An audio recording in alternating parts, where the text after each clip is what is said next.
Mesdames, Messieurs, bonsoir et bienvenue à tous. À la une de ce journal, l'inquiétude gagne les cœurs des fidèles musulmans à quelques heures de la célébration de la fête du Ramadan dans le chaudron de la crise anglophone. Ils redoutent une série d'attaques après des incursions des séparatistes anglophones ces dernières semaines. Et en pleine pandémie du coronavirus, certains fidèles musulmans dans la région de l'extrême nord peinent à comprendre des mesures d'interdiction de prière dans les mosquées. Voilà pour le sommaire.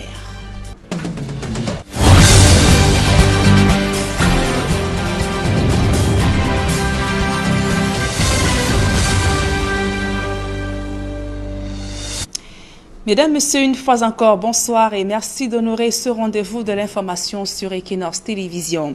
Les fidèles musulmans s'apprêtent à célébrer la fête du jeûne du Ramadan. Les mesures de restriction liées à la pandémie du coronavirus ne leur permettent cependant pas de se réunir en grand nombre cette année, comme par le passé. La situation est davantage plus compliquée dans la région du nord-ouest Cameroun, précisément à Bamenda, où des actes de violence se poursuivent. Le constat fait par Stelambou et Gladys Sidi. Dans un contexte mondial marqué par la pandémie du coronavirus, les fidèles musulmans n'ont pas pu se réunir dans des mosquées durant tout le mois du jeûne de Ramadan. Dans le souci du respect de la distanciation, seuls quelques-uns se sont retrouvés pour prier et demander à Allah d'éradiquer cette maladie, mais aussi de ramener la paix dans les régions anglophones. Nous prions Allah pour un retour à la paix dans les régions du nord-ouest et sud-ouest.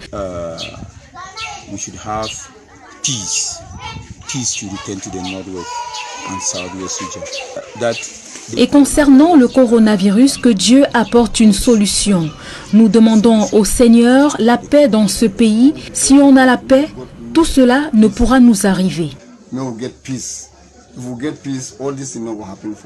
Conscients de leur responsabilité dans la lutte contre le Covid-19, avant d'entrer dans les mosquées, il faut au préalable se laver les mains et respecter la distance entre les fidèles.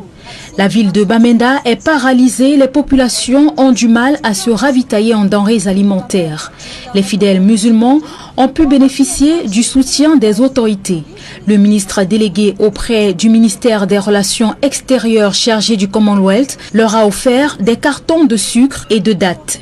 La fête du Ramadan se célèbre au Cameroun le 23 ou le 24 mai 2020. L'annonce officielle est contenue dans un communiqué du porte-parole de la Commission nationale du croissant lunaire, qui indique que si le croissant lunaire est observé au soir du 22 mai, la fête de fin du Ramadan aura lieu le samedi 23 mai 2020. Dans le cas contraire, le mois de Ramadan sera complété à 30 jours et la fête aura automatiquement lieu le dimanche 24 mai 2020. Et alors que la communauté musulmane se prépare à célébrer la fête du Ramadan, des voix s'élèvent déjà pour contester la décision du Lamido de Maroua dans la région de l'extrême nord.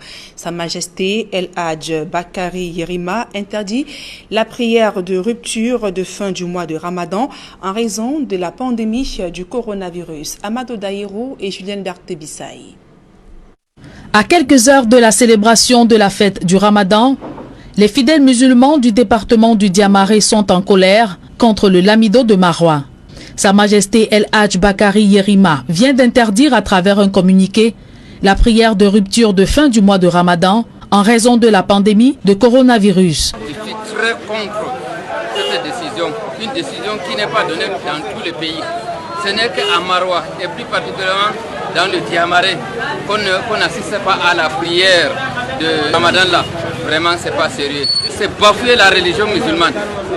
C'est quelque chose qui n'a jamais fait depuis la création de sur cette terre. Vraiment, le Lamido a beaucoup tort devant le peuple et devant Dieu même. Ça nous a déçus. Nous sommes contre ça. Tous les musulmans sont des diamants.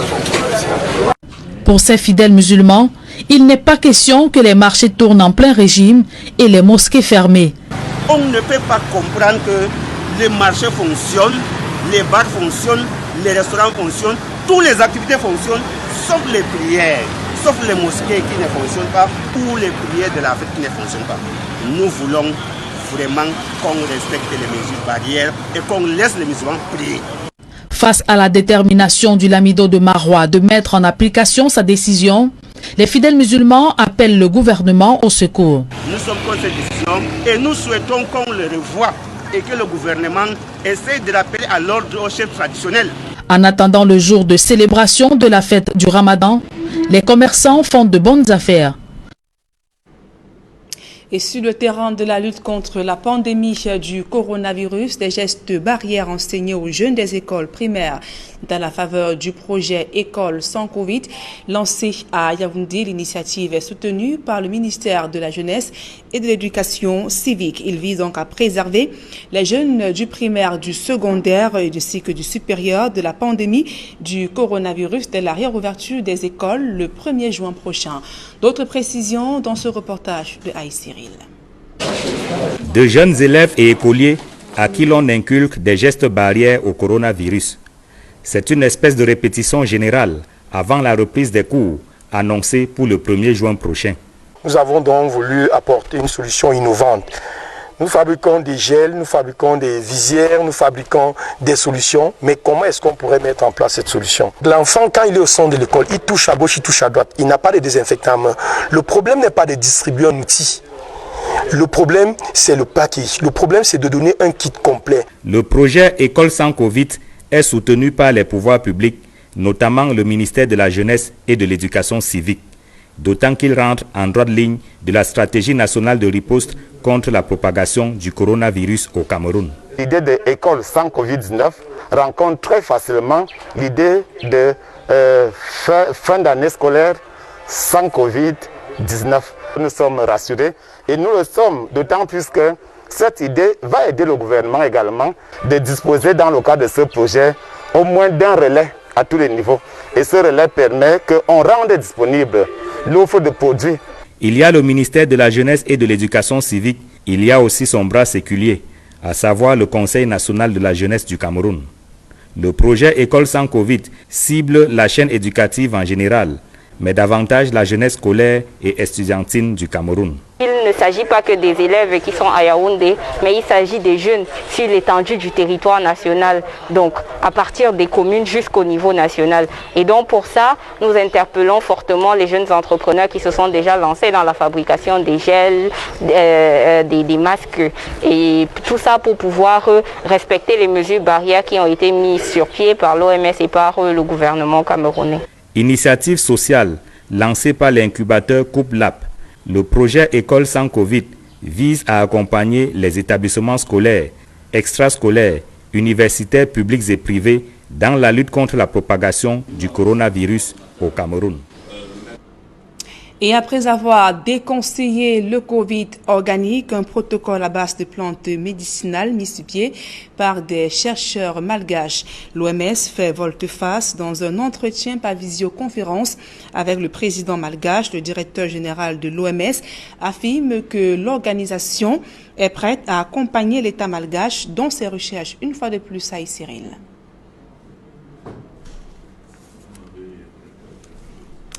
Nous y reviendrons certainement avant la fin de ce journal. Il est déplacé de la crise anglophone, originaire de Woum, dans la région du Nord-Ouest et installé à Bebda, viennent de recevoir la visite de leur faune, une occasion de faire le point sur leur situation ainsi que les perspectives d'un retour dans leur localité. Le reportage de Guizogo.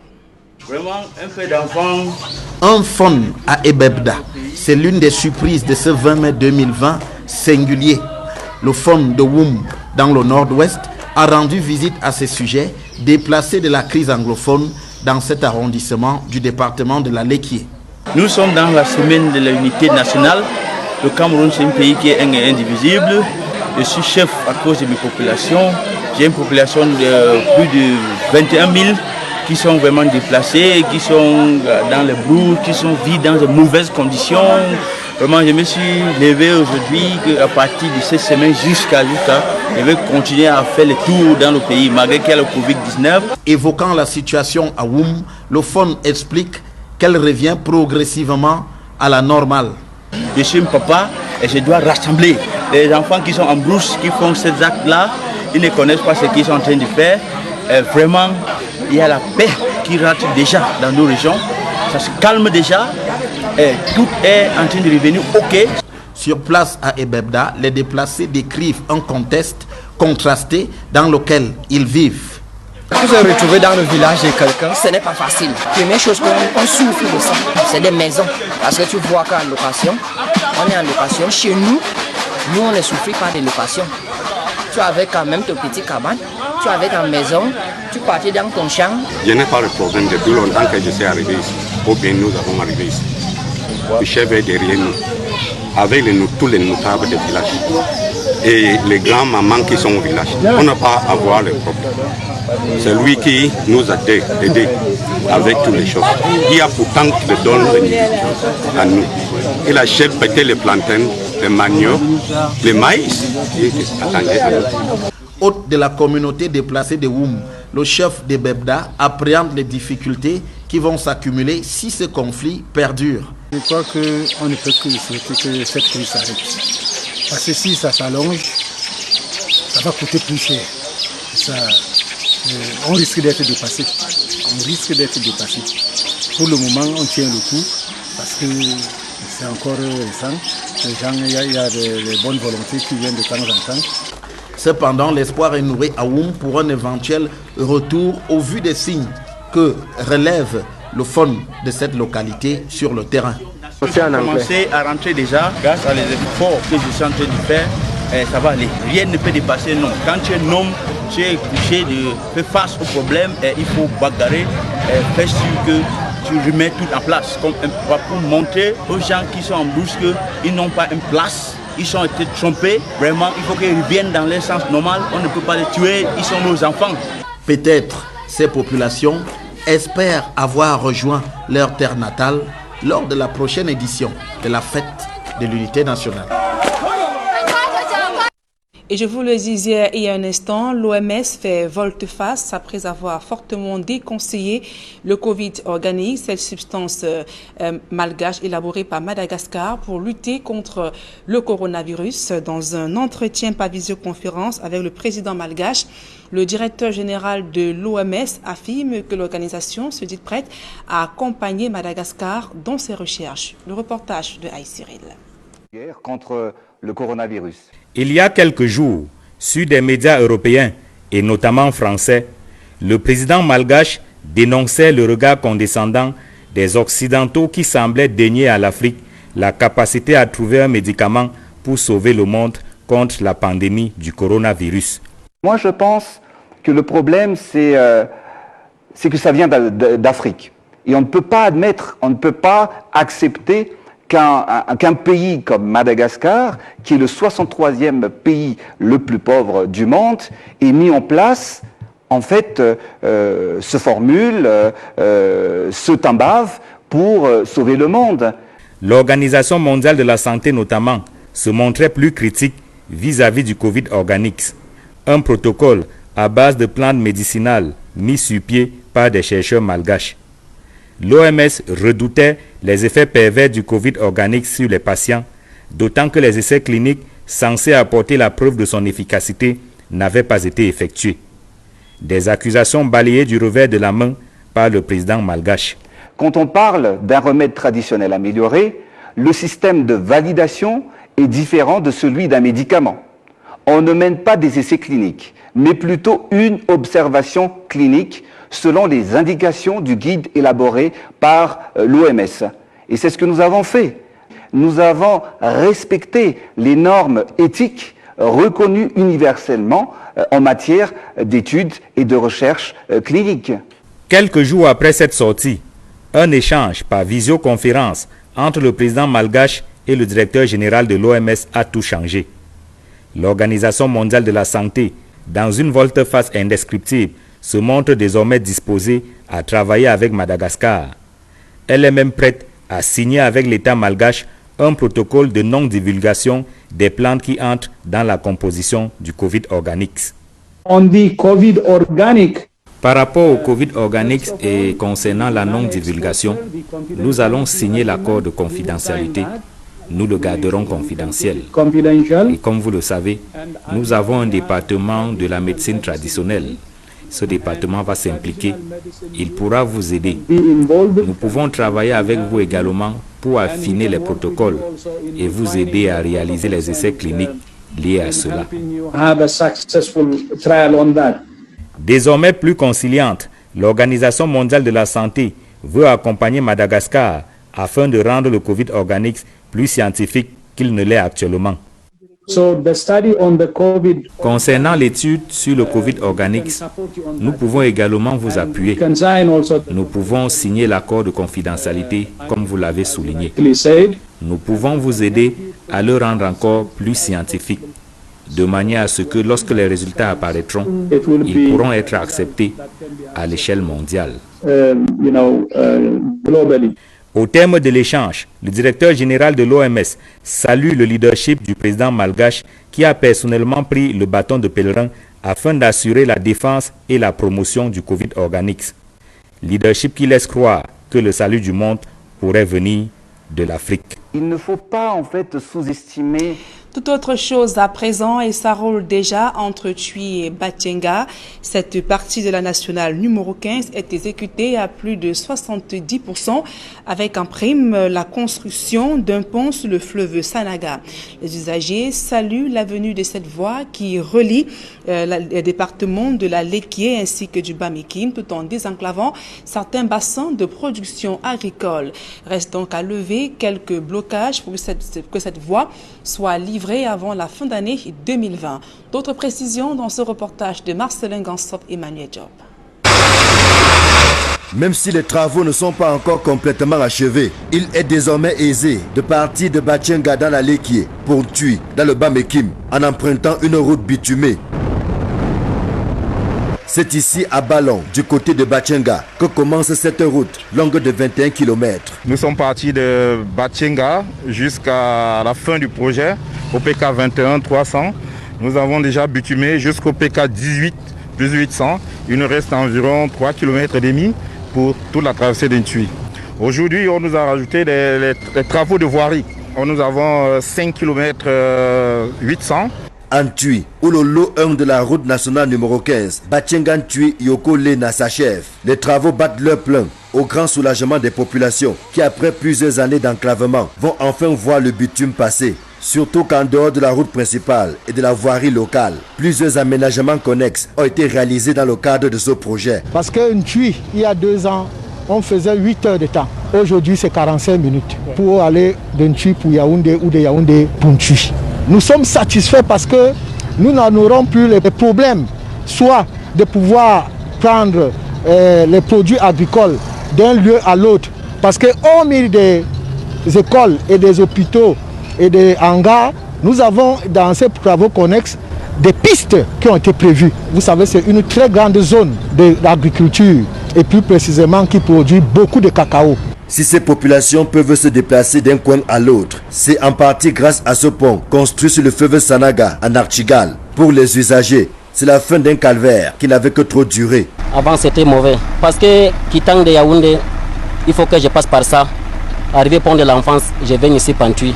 Et comme ça, je me retrouve à 276 km. Donc si je quitte à Yaoundé à 8 h, c'est pour rentrer peut-être environ vers 20 h. Mais maintenant là, je sors de Yaoundé vers 10 h. Mais voici maintenant à 12h30, ils sont en train de rentrer pour pouvoir encore charger notre banc. Donc on voit que toute chose maintenant est en ordre. Avant c'était pénible. Pour voyager, on passait 4 heures de temps pour arriver en Tui. Parce que la route était mauvaise. Il fallait attendre le bac pendant 1 heure de temps, 2 heures de temps pour que le bac aille de l'autre côté, revenir vous chercher. Ça nous fait gagner en temps et ça nous fait plaisir de passer sur le pont. Nous pouvons mettre au chaud 1 heure de temps pour tuer Yaoundé. Avant, on mettait plus de 5 heures de temps même. Avec un taux de réalisation de 111%, l'on n'est pas loin du bout du tunnel, malgré les blocages observés au niveau des 3 derniers kilomètres qui traversent le centre-ville de Ntui. Au niveau des déplacements des réseaux et des libérations d'emprises, comme vous voyez, des poteaux électriques derrière moi qui bloquent les caniveaux qui ne peuvent pas traverser. Nous avons aussi au niveau du PK20 les bâtiments qui nous bloquent encore l'emprise. Ce qui fait qu'on attend la descente de la commission pour pouvoir évaluer les bâtiments qui bloquent l'emprise et nous permettre de traverser. Si tout se passe bien, d'ici fin novembre, ce lot numéro 1 qui va de Batyenga à Ntui sera complètement livré, le gros du travail ayant déjà été fait. En attendant, les usagers se délectent déjà en voyant les départements de la Lekié et du Bas-Mekim reliés par une route bitumée. Il a fallu du temps. Une affaire de viol défraie la chronique dans la région de l'Ouest Cameroun. C'est l'histoire d'une adolescente de 18 ans qui accuse un inspecteur de police de viol. La triste scène se déroule à Banjoun. Selon ses propos, l'homme en tenue l'aurait interpellé pour défaut de carte nationale d'identité avant de commettre sa sale besogne. Sous le choc, la jeune fille, déjà enceinte, a choisi donc de briser le silence pour évoquer ces cas d'abus. D'autres précisions dans ce reportage de Leclerc Sakem. C'est une histoire rocambolesque qui laisse une tache noire au sein du cœur des forces de l'ordre dans la région du Soleil couchant, précisément dans les départements du Conquis. Un inspecteur de police accusé pour viol sur une adolescente de 18 ans. Les événements se déroulent dans la soirée du 16 mai entre 21h et minuit quand la nommée Joyce, élève dans un établissement scolaire de la place, s'est fait interpeller pour défaut de carte nationale d'identité. C'était samedi, à 20h quand on était de la maison pour aller prendre un peu de l'air à l'arrondissement. On a suivi un banc public. Bon, on était à deux, c'était aux environs de 20h je crois. On était à deux avec certains gars près de nous. Prenez ce délai, on n'a même pas pris. Celui-ci s'est levé, il a dit qu'il partait prendre l'argent du transport pour qu'on rentre à la maison. On était là sur le pôle de rentrer. Il y a un homme qui est venu, il a demandé qu'on lui donne des cartes. J'ai dit qu'on ne s'est pas encore remis les cartes scolaires. Et puis il y avait un parmi nous qui avait une carte. Il a remis la carte et l'autre n'avait pas de carte. Il a demandé que j'entre dans la voiture. Je lui ai demandé ceci là, que comment nous sommes de vous me laisser seulement entrer dans la voiture. Il dit que j'entre, je ne pose plus les questions, que je suis insolente ou comment. Je suis entrée dans la voiture. Il a laissé les deux autres partir. Il a dit qu'il va aller m'enfermer à la cellule. Ils sont partis alors, donc j'ai cru qu'il allait me déposer à la cellule. Il a continué tous les quartiers. Il allait s'arrêter auprès de la barrière de la cellule. Il dit que c'est ici, c'est moi qui connais les autres ici là.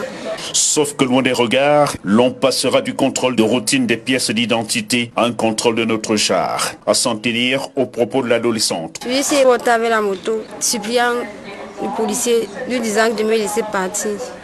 Il a dit que non, qu'il ne me laisse pas sortir. Il a demandé qu'il est qui. Je suis qui pour lui. Il a dit que je suis sa copine. Il a dit que ok, je cherche le transport, tu lui donnes et rentre à la maison. Il m'a donné 500 pour que je rentre à la maison. Pendant qu'il devait me laisser sortir, je prends la moto et je rentre. Il ne m'a pas laissé sortir. Il a dit qu'il va aller me raccompagner lui-même. Pas très loin d'une histoire à la Roméo et Juliette. Il a dit qu'il va aller me déposer à Bafoussam. J'ai dit que je ne peux pas faire quoi à Bafoussam. Allez me déposer, vous m'avez pris. Il a garé à l'entrée carrière là-bas, mais commençait à me faire les caresses. Et le feuilleton ne s'est pas arrêté là. Il me tirait. Il faisait toujours sa force.